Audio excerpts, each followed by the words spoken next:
Nahaharap sa patong-patong na reklamo isang police colonel dahil sa umano'y pagtanggap ng suhol na aabot sa 7 milyong piso.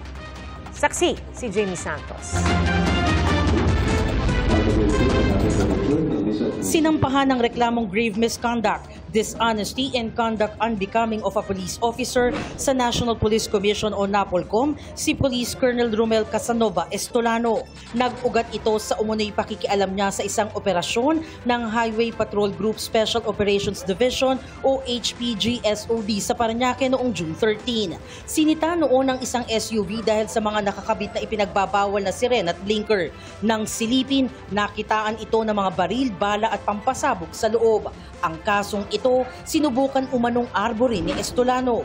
Ibig sabihin, palampasin ang kaso. 5 dating tauhan ni Estolano ang naghain ng reklamo. Nung malaman niya, kaibigan ko to, sabi niya. Kaibigan ko to, lagi itong nagbibigay sa akin doon pag nag-i-sponsor, sabi niya, doon sa 4A. Pinagalitan niya pa nga ako eh.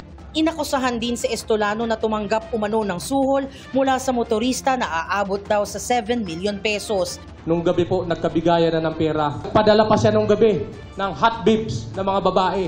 Ngayon lang po kami nagkalakas ng loob para po sa aming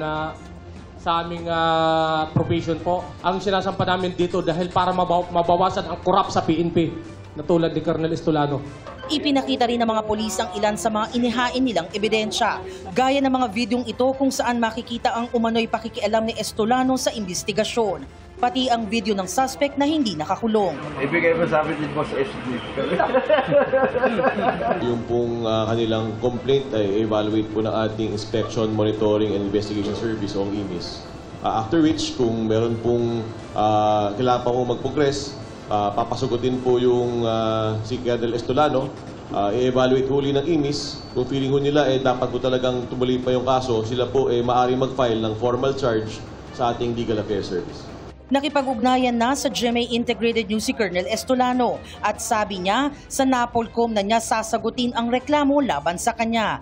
Pinasalamatan naman ni PNP Chief General Nicolas Torre III ang NAPOLCOM bilang katuwang sa pagpapatupad ng disiplina sa hanay ng pulisya. Kasalukuyang daw nire-review ng PNP ang internal disciplinary machinery nito. Para sa GMA Integrated News, ako si Jamie Santos, ang inyong saksi. Mga kapuso, maging una sa saksi. Mag-subscribe sa GMA Integrated News sa YouTube para sa iba't ibang balita.